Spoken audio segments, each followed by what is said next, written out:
Bien, continuando con el video y el análisis de Apocalipsis 3.10 y todo lo que conlleva analizar Apocalipsis 3.10 para interpretarlo correctamente, habíamos dejado en Apocalipsis 8.13 y los tres ay, ¿no? Que representan la ira de Dios, ¿no? Y entonces hablábamos de las trompetas, ¿no? Del sonar de las trompetas y de la ira de Dios. Basta con leer los capítulos 8 y 9 de Apocalipsis, ¿no? Aquí es donde nosotros encontramos los juicios de las trompetas, que están relacionadas con la ira de Dios, no con la actividad de Satanás, no confundir las trompetas, ¿sí?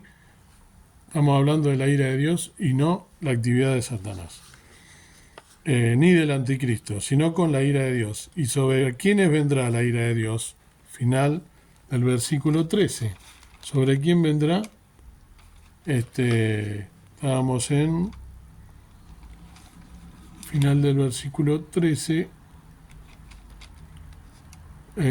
Ay de los que moran en la tierra por razón de las otras voces, ¿sí? O del otro sonar de la trompeta en el original, de los tres ángeles que han de tocar. Entonces, ¿sobre quiénes vendrán? Sobre los que moran en la tierra. Ya que suele suceder esto, ¿no? Cuando regresamos a Apocalipsis 3, la mayoría de la gente, de los creyentes, lamentablemente, ¿sí? Dice que esa hora de la prueba o tentación que viene sobre todo el mundo, que viene sobre los que moran en la tierra, tiene que ser, ¿sí?, con la actividad del anticristo, y que el ser salvado de esa hora de la prueba tiene que ver con el rapto. Yo estoy de acuerdo, estamos de acuerdo, sí, por supuesto que tiene que ver con el rapto o el arrebatamiento, pero no estamos hablando de ser salvado del anticristo, sino de la ira de Dios. Entonces tengo que interpretar cuándo comienza la ira de Dios. Y si ubicamos, como vimos, en tiempo y espacio, esto no significa sino hasta el séptimo sello. Es decir, no significa no pasar por tribulación, por tentación o por prueba, ni tener que ver con esto, como tiene que ver esto con verlo como ya lo vimos en detalle. Bien, por supuesto, vuelvo a lo mismo. ¿A quién le gusta pasar por tribulación? Si vos me das a elegir, más vale que voy a decir, no quiero pasar por prueba. Ya en este mundo ya tuve mucha prueba, mucha tribulación, ¿sí? Pero no se trata de lo que uno quiere, se trata de lo que dice la palabra de Dios. Aquí debemos ser muy cuidadosos, ya que al momento de este capítulo se habla de que el anticristo tendrá casi rienda suelta para hacer lo que quiera durante 42 meses, ¿sí? Estamos hablando de... Esto era en el capítulo 11. ¿Verdad? Bueno, dice durante 42 meses. ¿Cuáles son estos 42 meses? Los primeros 3 años y medio de la semana 70 de Daniel. Cuando seguimos leyendo este capítulo, salimos de los primeros 3 años y medio para entrar en un tiempo en que el anticristo todavía está en acción. ¿Y qué está haciendo? Sabemos que él odia... en el de los testigos, perdón, acá está. Vamos de vuelta, así no se malinterpreta, ¿no? Estamos en el capítulo 11 ahora, capítulo 11. Lo que pasa es que tengo tan mala letra que ni yo me entiendo. Bueno, acá está. Ahora vemos otro pasaje en Apocalipsis 11:10, ahora sí, bien. 11:10, entonces. Y los moradores de la tierra se gozarán sobre ellos y se alegrarán. Otros se alegrarán y se envían. Vamos a leer de vuelta. Y los moradores de la tierra se gozarán sobre ellos y se alegrarán y se enviarán dones. Dones son regalos, ¿no? Los unos a los otros, porque estos dos profetas han atormentado a los que moran sobre la tierra. Estamos hablando de los dos testigos del Apocalipsis. Aquellos que no murieron, que los envía Dios, ¿no? Y que algunos dicen que son Elías y Enoc, en fin. Hay controversia con esto. Algunos dicen que Moisés, otros no, porque Moisés ya murió, en fin. El hecho que los manda Dios, acá debemos ser muy cuidadosos, ya que, ahora sí, al momento de este capítulo, al comienzo, perdón, de este capítulo, del capítulo 11, ¿sí? Se habla de que el anticristo tendrá casi rienda suelta para hacer lo que quiera. Leemos, ¿no? Esto está en acá. Y me fue dada una caña semejante a una vara, estoy leyendo capítulo 11 al principio, una vara semejante, y se me dijo, levántate y mide el templo de Dios y el altar y a los que adoran en él. Y dice, y echa afuera el patio que está fuera del templo y no lo mida, porque es dado a los gentiles y hollarán la ciudad santa 42 meses. Entonces, los 42 meses son los primeros 3 años y medio de la semana de Daniel. Recordemos que 42 meses es lo mismo que decir 3 años y medio. Para entrar en un tiempo en que el anticristo todavía está en acción. ¿Y qué está haciendo? Sabemos que él odia a estos dos testigos, ¿sí? A estos dos profetas. Son dos testigos que están profesando que los envió Dios, ¿no? En los últimos días. Y sugeriría que esto es en la primera mitad de la semana 70 de Daniel. Pero no entraremos ahora en detalle con esto, ¿no? Lo que quiero que vean es lo que sucede con los que moran en la tierra. Leamos entonces Apocalipsis 11:10, que lo leí recién, lo volvemos a leer. Y los moradores de la tierra se gozarán sobre ellos, sobre todos testigos, y se alegrarán y se enviarán dones, regalos, ¿no? Los unos con los otros. Entonces, y los moradores de la tierra, ¿no? Se regocijarán. ¿Quiénes son ellos? Tiene que ver con estos dos testigos, como decíamos recién, que Dios los envió y que hablaban y que fueron ejecutados, ¿no? Ellos terminaron de dar su testimonio, pero murieron por su obediencia a la voluntad de Dios. Creo que eso es muy significativo, esto que estamos leyendo de los dos testigos, ¿no?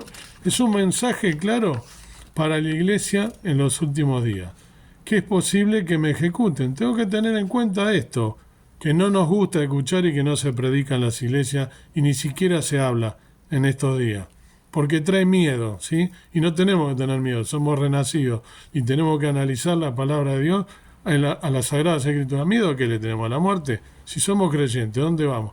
¿Y nuestra fe de qué se trata si no? ¿Nos vamos a esconder abajo de la mesa si nos vienen a buscar? Entonces, tengamos cuidado con nuestra fe, probemos nuestra fe y preparémonos.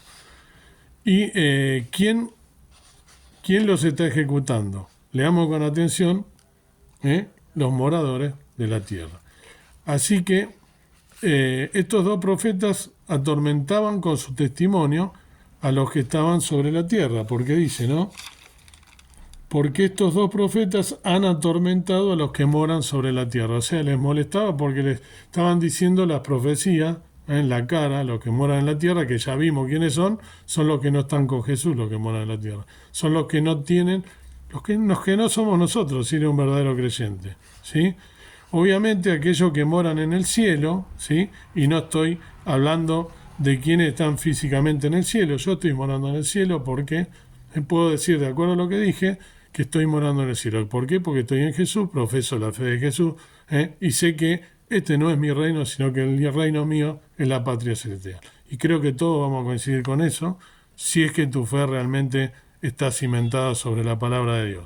Bien, entonces, no estoy hablando de que estén físicamente en el cielo, sino aquellos que tienen una relación con Jesús no van a ser atormentados, ¿sí?, por la verdad profética de Dios. Nosotros vamos a estar en contra de lo que están diciendo los profetas, no, si somos verdaderos renacidos, por supuesto no. Está hablando de los moradores de la tierra, se trata de los que no son de la fe de Jesús, los que están con el anticristo. Bien, puedo decir, en mi opinión, que los creyentes, cuando sucedan estos acontecimientos de estos dos testigos, estaremos morando físicamente en el cielo, ¿sí? Físicamente, a mi entender, estaremos en el cielo cuando pase esto de los dos testigos. Pero el punto aquí es este: los creyentes amarán la palabra profética de Dios, ¿no? Están de acuerdo con ella, ¿sí? Y dirán amén a lo que hablan estos dos testigos. Son los que moran en la tierra los que serán atormentados. Bien. Leamos otro versículo en Apocalipsis 12:12. Apocalipsis 12:12, dice: por lo cual alegraos cielos y los que moráis en ellos. Ay de los moradores de la tierra y del mar, otra vez un ay. Porque el diablo ha descendido a vosotros teniendo grande ira, sabiendo que tiene poco tiempo. Clarísima la palabra de Dios, ¿eh? Clarísima el Apocalipsis, apasionante, pero aparte muy clara, si la leemos como corresponde. Dice que se regocijarán los cielos, nosotros, y los que moran en ellos, ¿sí? Los que moran de la tierra serán atormentados. De allí el ay, ¿sí? De allí este ay que dice el tormento, ¿no? Por Satanás, ¿no? Porque ellos van a estar siendo atormentados por Satanás y nosotros nos vamos a estar regocijando. ¿Por qué nos vamos a estar regocijando? Porque Satanás va a venir a la tierra y sabe que le queda poco tiempo. Está claro. Ahora leamos otro versículo, Apocalipsis 13:6. Apocalipsis 13:6 dice: y abrió su boca en blasfemias contra Dios para blasfemar su nombre y su tabernáculo y a los que moran en el cielo. El imperio del anticristo es quien está blasfemando contra Dios, ¿sí? Contra los santos, o sea, contra nosotros, y contra el templo o el tabernáculo. No dice el tabernáculo o el templo, ¿sí? O sea que, clarito, el anticristo es Satanás, por lo tanto, más vale que va a blasfemar, no es un blasfemo, el que habla siempre en contra de Dios y se opone a todo lo que está en contra de Dios, a todo lo que está a favor de Dios, perdón. Ahora en Apocalipsis 13, del 7 al 9, dice: y le fue dado hacer guerra contra los santos y vencerlos, característica, ¿no?, del imperio del anticristo. También le fue dada potencia sobre toda tribu, pueblo y lengua y gente. Y todos los que moran en la tierra le adoraron, cuyos nombres no están escritos en el libro de la vida del Cordero, el cual fue muerto desde el principio del mundo. ¿Sí? Entonces, ¿quiénes son los que lo adoran? Los que moran en la tierra. ¿Quiénes son los que moran en la tierra? Está en Apocalipsis 3:10, de donde partimos, ¿sí? Y se volvió a repetir cada vez, son los que no tienen nada que ver con la fe en Jesús. Pero, en el versículo 9, este versículo también es clave, porque termina diciendo algo que les va a resultar familiar: si alguno tiene oído, oiga. Si alguno tiene oído, oiga, también ya lo mencioné en otro video. En cada final del mensaje a las iglesias, ¿sí?, del Asia Menor, que hoy están en Turquía, la gran mayoría, ¿no? Éfeso, Esmirna, Filadelfia, Laodicea, Sardis, Tiatira. Cuando le habla a las 7 iglesias, en capítulos 2 y 3 de Apocalipsis, termina siempre diciendo esta palabra: si alguno tiene oído, oiga, lo que dice en Apocalipsis 13:9. ¿Qué significa? Llamado a atención, ¿sí?, para la iglesia. Prestar atención es un llamado. ¿Qué quiere decir esto? Que debemos estar atentos a los últimos tiempos, los acontecimientos, no tomar livianamente las cosas. Somos la iglesia de Cristo, somos renacidos, tomemos la profecía como corresponde. Por eso hay un claro mensaje acá y hay que interpretar el Apocalipsis como corresponde. Seguimos. Apocalipsis 13:12 dice: y ejerce todo el poder de la primera bestia en presencia de ella, y hace a la tierra y a los moradores de ella, o sea, a los moradores de la tierra, adorar la primera bestia cuya llaga de muerte fue curada. Acá hay que aclarar, ya lo aclaré en otro video, la primera bestia es el imperio del anticristo, y esta bestia acá ya está hablando del anticristo y no de su imperio, ¿se entiende? Bueno, entonces, ¿y qué hace él? Va a hacer señales falsas, ¿no?, que va a hacer que se levanten los que están en los moradores de la tierra, que lo adoren, ¿no? Y esto va a ser justamente lo que va a confundir a los que están en la tierra, los que no son de Jesús, por supuesto. Si eres un creyente, estas cosas no te van a confundir, si tu fe está bien fundada.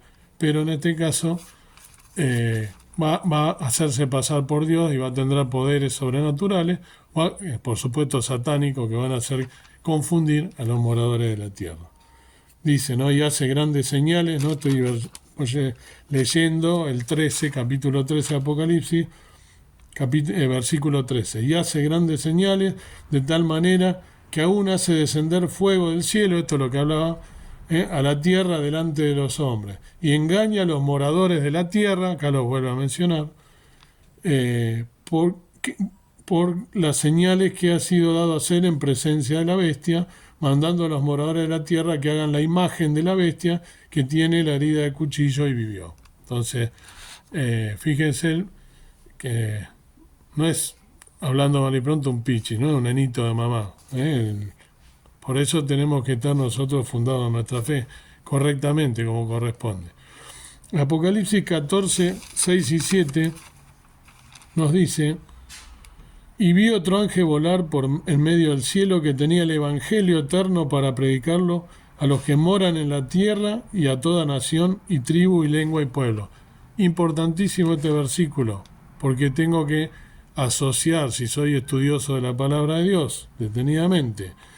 Y vi otro ángel, repito, y vi otro ángel volar por en medio del cielo que tenía el evangelio eterno para predicarlo a los que moran en la tierra y a toda nación y tribu y lengua y pueblo. Y el 7 dice, diciendo en alta voz, temed a Dios y dadle honra, porque la hora de su juicio es venida, y adorar a aquel que ha hecho el cielo y la tierra y el mar y las fuentes de las aguas. Esto es a quien debemos tener adoración, que es al Dios creador de todo. Pero lo importante, o lo que me interesa en este caso, es lo que dice en el versículo 6, fundamental. Esto sucederá justo antes del rapto. Esto sucederá justo antes del rapto. Lo podemos ver en San Mateo 24:14, cuando el Señor Jesús, en el famoso sermón profético, le dice a sus discípulos que el Evangelio debe ser predicado, las mismas palabras que están acá, debe ser predicado antes del fin en todas las naciones de la tierra como un testimonio. ¿Sí? Entonces, ¿y quién lo va a proclamar? Acá los teólogos van a decir que los 144.000, ¿sí? Pero esto no lo dice la Biblia. En ningún lugar está escrito que los 140, son interpretaciones de teólogos. No está, la Biblia no dice eso, ¿sí? Si no, muéstrenmelo a donde dice.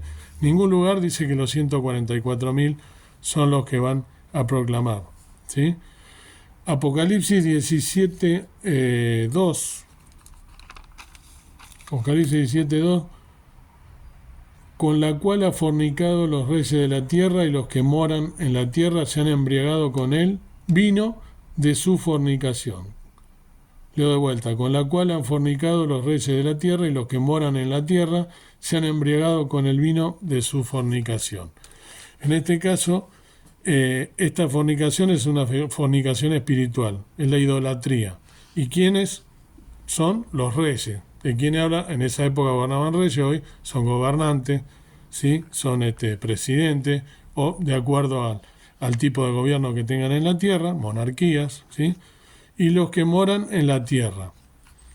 En Apocalipsis 17:8, más adelante dice, la bestia que has visto fue y no es, y ha de subir del abismo, y ha de ir a perdición, y los moradores de la tierra, cuyos nombres no están escritos en el libro de la vida, desde la fundación del mundo, se maravillarán viendo la bestia que era y no es, aunque es. Habla del imperio del anticristo, por eso dice que era y que no es, ¿sí? Eso nos muestra que la bestia está conectada con Satanás, ¿sí? Los que moran en la tierra, vuelvo a decir, no son creyentes. Entonces, resumiendo, para finalizar, ¿no? Los creyentes vamos a ser librados de la ira de Dios, que ha de venir, ¿sí?, para los que moran en la tierra. No dice que vamos a ser librados del anticristo. Vamos a ser librados de la ira de Dios. Vamos a ser librados de la prueba que vendrá sobre los que moran en la tierra. Acabo de leer dónde está o dónde dice los que moran en la tierra, ¿sí? Y vamos a ser librados de la ira de Dios. ¿Cuándo comienza la ira de Dios? Eso es lo que tenemos que tener en claro. No acomodar la palabra de Dios a nuestra conveniencia, a lo que nosotros queremos. No queremos pasar por tribulación, no queremos pasar por prueba. Somos creyentes, debemos estar preparados para los tiempos que han de venir y para lo que nos dice la Biblia claramente, ¿sí? Entonces, Eh, entonces nosotros no vamos a ser librados del anticristo, no dice en ningún lado. Eso es una doctrina teológica que no está basada en la Biblia. Es desconocer la implicancia del término de los moradores de la tierra, y el hecho de que seamos librados de la ira de Dios que ha de venir no tiene nada que ver con los tiempos del anticristo o con ser protegidos o ser nosotros preservados o ser removidos antes de la venida del anticristo. En ningún lugar dice que nosotros no vamos a ver al anticristo, no dice que no vamos a ser librados del anticristo. Lo que dice es que vamos a ser librados de la ira de Dios. Leamos bien la palabra de Dios, por favor, y no seamos personas que leemos al pasar, ¿sí? Y no nos guiemos por filosofía de hombres, ¿sí? El versículo que me dijeron el otro día, un hermanito, lo quiero muchísimo, lo respeto, la guía del Espíritu Santo, fundamental para interpretar la palabra de Dios. Un libro riquísimo, hermoso, que hay que leerlo detenidamente, ¿sí? Leerlo, analizarlo, orar, pedir la guía del Señor, ¿sí? Y no mirar textos escritos, vaya a saber por quién, ¿sí? Una doctrina, una teología escrito por algún hombre que le quedó bien, como dije muchas veces, sacado de los escritos de Scofield, que viene de esa época, el pretribulacionismo, cuando se empezó a comentar la Biblia, y le quedó cómodo decir, no pasaremos por tribulación. No, vamos a ponerlo así que está lindo, qué bueno, la iglesia no va a pasar por la tribulación. Eso no lo dice la Biblia. Lean la Biblia detenidamente, ¿sí? Y van a ver que no dice en ningún lado eso, a la luz de la Biblia y con la guía del Espíritu Santo. Padre nuestro que estás en el cielo, gracias por este día, gracias por poder estar leyendo tu palabra, por poder interpretarla con la guía del Espíritu Santo. Gracias porque nos has dejado escrito estas cosas, tantas veces mal interpretadas, muchas veces acomodando las escrituras a lo que vaya a saber a quién le conviene, o por allí para no tener que pasar por sufrimientos pensando que no debemos pasarlo, sino las Sagradas Escrituras son claras, somos tus hijos y debemos estar preparados para lo que venga y defender el Evangelio de la verdad que tiene que ser predicado a toda criatura. Lo dice claramente que estas cosas han de venir y debemos estar preparados, que no han de pasar y no decir el fin antes de que sea completado el número de los redimidos. Pero para ello hay que leer la Biblia y todos los lugares exactamente donde dicen qué cosa y qué es lo que va a suceder y en qué momento.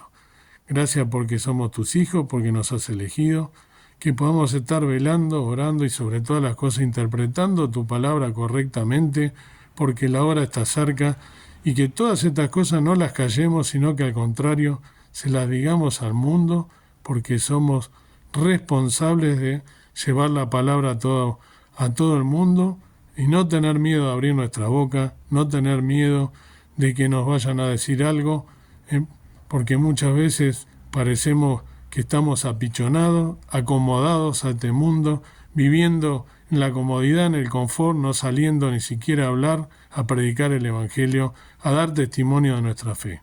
Que podamos serte fieles hasta el último día y que nos encuentres resistiendo todo mal del enemigo, lo que haya que pasar, sean persecuciones, sea que nos dejen a un lado, sea lo que fuera, como está escrito en la Biblia, inclusive hasta dejar la vida en pos de la fe que nosotros tenemos. Que seamos verdaderos cristianos, que estemos preparados para lo que ha de venir y para defender este Evangelio en pos de lo que hizo Cristo por cada uno de nosotros, viniendo a morir al mundo por cada uno de nosotros, dando hasta la última gota de sangre. Que te seamos fieles, que vivamos en santidad y sobre todas las cosas que analicemos las Escrituras a la luz de lo que ha de venir en el mundo, que seremos librados de la ira de Dios. Que estemos preparados para decirle al mundo lo que ha de venir. En el nombre del Señor Jesús te pido todas las cosas con el perdón de mis pecados. Amén. Que Dios nos bendiga.